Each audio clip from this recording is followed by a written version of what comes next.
Bonjour, l'idée aujourd'hui c'est de vous montrer le parcours de souscription pour que ce soit fluide et simple pour vous. Donc vous arrivez sur votre page de connexion, vous notez le montant de la souscription. Vous pouvez soit sélectionner un client si vous l'aviez déjà renseigné, soit ajouter un nouveau client. Et dans ce cas-là, vous aurez à compléter prénom, nom, numéro de téléphone et email et choisir le type d'investisseur, donc personne physique ou personne morale. Et je vous invite à décocher ensuite l'envoi du mail avec les CGU. Vous pourrez le renvoyer plus tard, ça vous permet d'avancer tranquillement.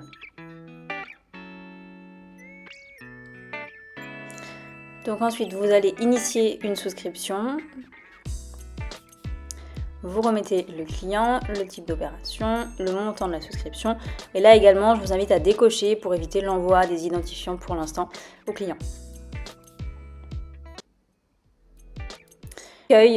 Pour les clients, donc vous avez le parcours KYC, le parcours de souscription et ensuite vous aurez la souscription. Vous avez deux possibilités, soit de faire vous-même le KYC, soit d'envoyer un mail au client pour qu'il puisse le compléter. Donc quand on fait le KYC, vous renseignez du coup les données que vous avez du client, que vous collectez généralement, vous pouvez en tout cas le faire avec lui. Vous avez ensuite tout ce qui va être connaissance et expérience du marché. Donc là, il faut bien compléter l'ensemble des questions pour que vous puissiez avancer.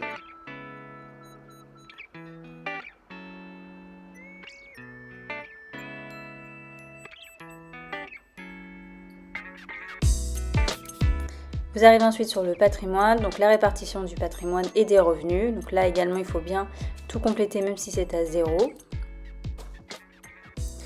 L'objectif de l'investissement. Puis vous aurez les tolérances au risque et durée d'investissement. Donc si jamais la durée d'investissement ou la tolérance au risque n'était pas adaptée au produit, vous aurez une alerte à la fin. Et la question ESG qui est une question obligatoire maintenant. Vous arrivez ensuite au chargement des documents. Donc vous avez simplement à charger pièce d'identité justificative de domicile de moins de 3 mois et le RIB.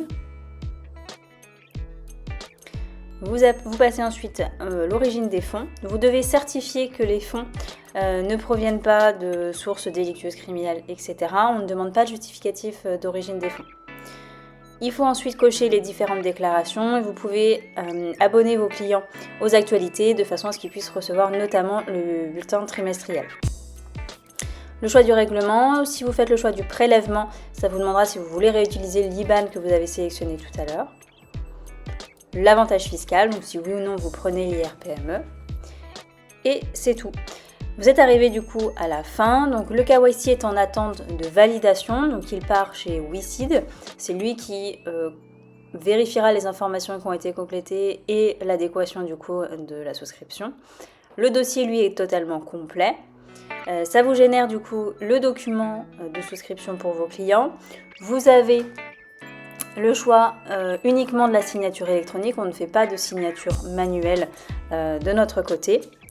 Et ensuite, vous aurez le choix au niveau de la signature. Soit vous pouvez envoyer un mail à votre client qui partira de la plateforme, donc qui ne sera pas personnalisé.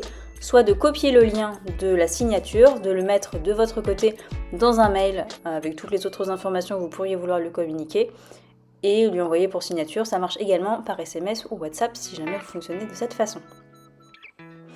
Vous retrouverez ensuite vos clients que vous avez créés sur votre espace. Donc tous les clients que vous avez déjà sélectionnés, vous les retrouvez en haut dans la partie client.